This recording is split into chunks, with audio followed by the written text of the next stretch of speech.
All right, and welcome back to Real Talk Sports with Rico. Today, we're talking about the NBA, just talking about some of the major headlines here about the NBA. And so, starting with the Eastern Conference. And so, I think the biggest takeaway here is that you still see the Cleveland Cavaliers sitting at number one. In fact, the Cleveland Cavaliers just beat the Boston Celtics at home. Yes, the Boston Celtics were missing some key contributors. They didn't have Derek White, they also didn't have Jaylen Brown as well. But look, the Cavs, they show that they can beat the Boston Celtics. Now, I will, like I said again, the Boston Celtics didn't have their full team here, but I think that this is big for the Cleveland Cavaliers, maybe moving forward.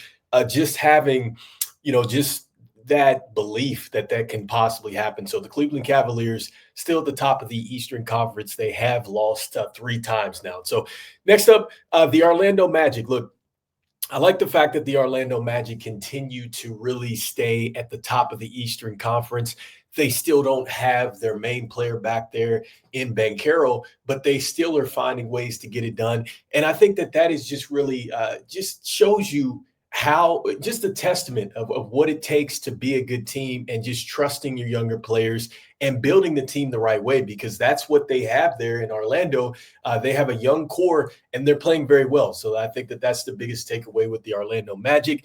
Next up, the New York Knicks. And so the Knicks, they're picking up some momentum at this point. They are fourth in the Eastern Conference. This is, early on, but at 12-8, I think that this team is going to get even better. I think that once they do get back to full health with Mitchell Robinson being there and everything else, I think that this team is going to be fine. With the Milwaukee Bucks, look, the Bucks, they're in a situation where they're fifth right now. I think the biggest question mark around them is Chris Middleton. What is going to happen with Chris Middleton?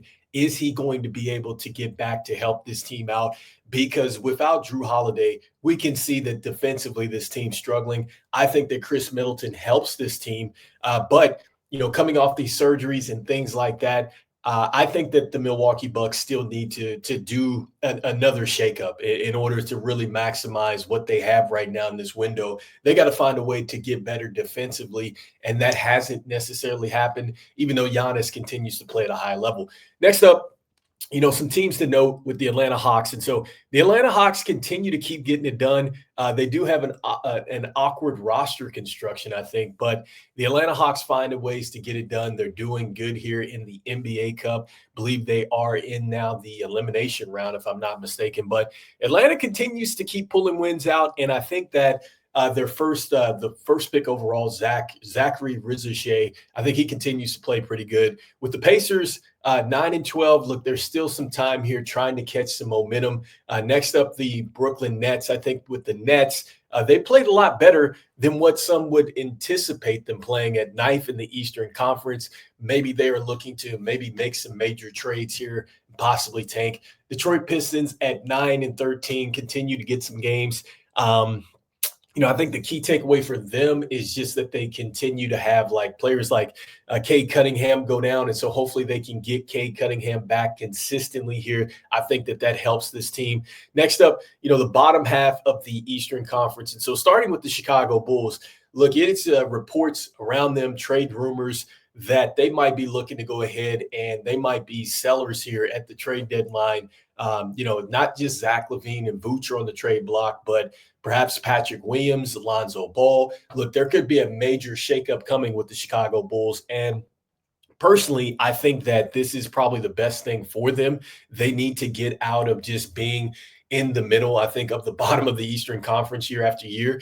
And the only way to do that is you might have to do a teardown in order to go a little bit more forward here. And so maybe that happens with the Chicago Bulls. We'll see if they are going to make a major move. Charlotte Hornets, look, at 6-14, it's going to be challenging for them to hold on. They're going to be without LaMelo Ball for the next 2 weeks with a calf strain. Toronto Raptors, they continue to be at the bottom of the East here. It could be a possibility that they could be in the Cooper Flag sweepstakes. Who knows, at 6-15. And the Philadelphia 76ers, who would have thought at 4-14, they would be next to last in the Eastern Conference, but it doesn't look good. I don't expect this team to get any better. Joel Embiid, if you're looking for him to come back and save this Sixers team, I don't see that happening. This is going to be a tough year for them, but still a long way to go. And the Washington Wizards, they are in a full rebuild at this point in time. If you look at any of their games, they're playing a lot of younger players, and that's generally what happens when you go on full-on rebuild. So next up, Western Conference here. And so OKC, look, no surprise with them. Shai Gilgeous-Alexander continues to play well with this group. It's a young group, and I think that they are going to be there at the end of the day. The Houston Rockets, they just beat OKC right now, so they're second in the West. And hopefully this is going to be the year for them that they take a step forward. They were right there as far as qualifying for the playoffs last year. So hopefully they could take that step forward with the experience that they got from last season. And I love some of the younger pieces that they have on this team. And so next up, the Memphis Grizzlies. And so I think it's all about health for the Memphis Grizzlies. They do have Ja Morant back. I think that is going to help them. They do have Jaren Jackson Jr. as well. This team has a lot of length, and they can get after you defensively, but they are a scrappy team as well. And so I like the Memphis Grizzlies as long as they can continue to stay healthy. Golden State Warriors have cooled down a little bit, but still can be very dangerous. I know it is just the first stretch of the season here, but this is a team that is deep. They're going to go deep into their rotations, and you might hear from Golden State at the end of the year. Next up, the Dallas Mavericks. And so the Mavs, look, they've been dealing with some recent injuries with Luka. Hopefully they can get him back. I think I did see him out in that game against the Portland Trailblazers here. But I think the Dallas Mavericks, I think really what they're trying to find is just that bench rotation. I think that's one of the things that Jason Kidd kind of harped about, was just that they have got to find a way to get better off the bench and give some better support to their starters here. And so I think that's going to be key for them. The Lakers, they might have the rookie of the year in Dalton Connect. I absolutely loved watching his summer league games. I've liked the games that I've seen him play in, and it looks like the Lakers might be maybe like a trade away from being like serious here in the Western Conference. And I think that's going to be something to watch as this team maybe tries to maximize LeBron and Anthony Davis while they're still together. Next up, the Clippers and the Suns. And so the Clippers, look, they're at seventh in the West. They still don't have Kawhi Leonard. I think James Harden has done a great job with this team. And so, look, the Clippers continue to hang on. Maybe they're like a trade away from maybe making a huge impact. But I know it's going to be challenging with both the Lakers and the Clippers being around that apron. So that's going to really dictate how much money you can send out and bring in. And so next up, the Phoenix Suns. And so the Suns at eighth, I think that they're just now getting healthy. They get Kevin Durant back from the calf strain, and so they're a much better team with him back. And so hopefully they can carry on with the momentum. But I think it's all about health for them. Can Bradley Beal, can Devin Booker and Kevin Durant really stay healthy? They do have a pretty good supporting cast this season, but it's going to be all about the health. Next up, the Denver Nuggets. And so the Nuggets, look, I think until they address what's going on with the bench, they're going to need some more help off the bench. And so the Denver Nuggets, hopefully they can get some, maybe they need to make a trade to get somebody off of that bench, because right now that bench has been depleted ever since they've really won the title. And so until the Denver Nuggets get better with the supporting cast, I think it's going to be an uphill battle for them. And it's been tough at times. Some of those games, you have Jamal Murray kind of questioning effort. And if guys are locked in, that's not a good sign early on. But if they are 10-8, they're still in the hunt, and this is early on in the season. Obviously, it's a lot of games left to be played. The San Antonio Spurs, look, they have gotten better at 11-9. I think that they have clearly hit on the draft with, Stephon Castle. I think that he's done a terrific job. I like what they see, or what you're seeing from Wemby. And there's so many other young pieces on the Spurs, and they're competing out there. And so the Spurs are on a good track right now. I think that they're on the rise.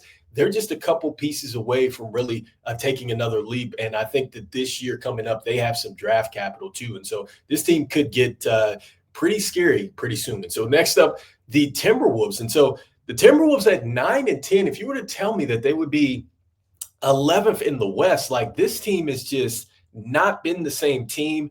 And I mean, it just doesn't seem like they're on the same page. And you hear some of the comments coming out of there from Anthony Edwards. And so this team has really got to get it together. There's a lot of, I think, just a lot of pressure on this team to really take the West after the year that they had last year. And so for them now to be 11th, I know that's disappointing, but they still have some time to pick it up here. And I think that that is the same for the Sacramento Kings, because the Kings, you get DeMar DeRozan. They have Malik Monk back now, and then they have De'Aaron Fox. And so this is a team that I think should be in the playoff hunt at the end of the year. But right now, for them, I could say maybe they're just trying to still figure out this trade situation, how to best play together. They're trying to figure out these rotations and things like that. Just talked about Malik Monk coming back from an injury, and so hopefully they can get it together. Portland Trailblazers, they are in a full rebuild at this point in time at 8-13. Utah Jazz, they're trying to pick it up and put it together as well. I think that they're more in a rebuild.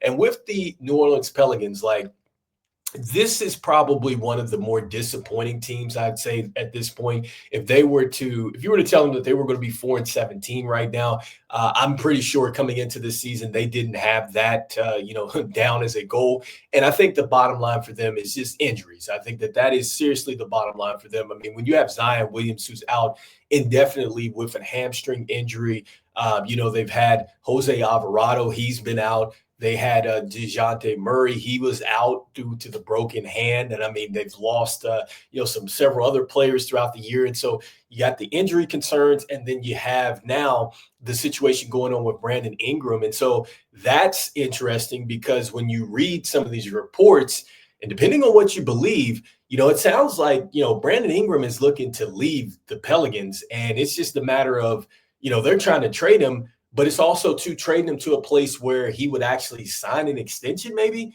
And so I don't know, because he's looking to probably get the bag. I mean, he has been here in the news, I guess, recently reported that he is signed with Clutch Sports. And so that's the same agent as LeBron, Anthony Davis, Zach LaVine. And so, look, Brandon Ingram is probably not going to be there. And the Pelicans, if they're trying to maximize a trade, I think that maybe that might be a little bit of the roadblock is, does the team want to take a chance with Brandon Ingram, even though it's an expiring contract, if they're giving you a good piece and you're not going to get him back in the following year or be able to sign him? I think that that's going to be tough to move him. So we'll see what happens. But this is some of the key storylines around the Chicago Bulls. Let me know in the comments what you're thinking. You can follow us on Spotify. You can also follow us on YouTube as well. We're talking about the NBA. We're also talking about the NFL. This is Rico. This is Real Talk Sports. I'll see you on the next one. Peace.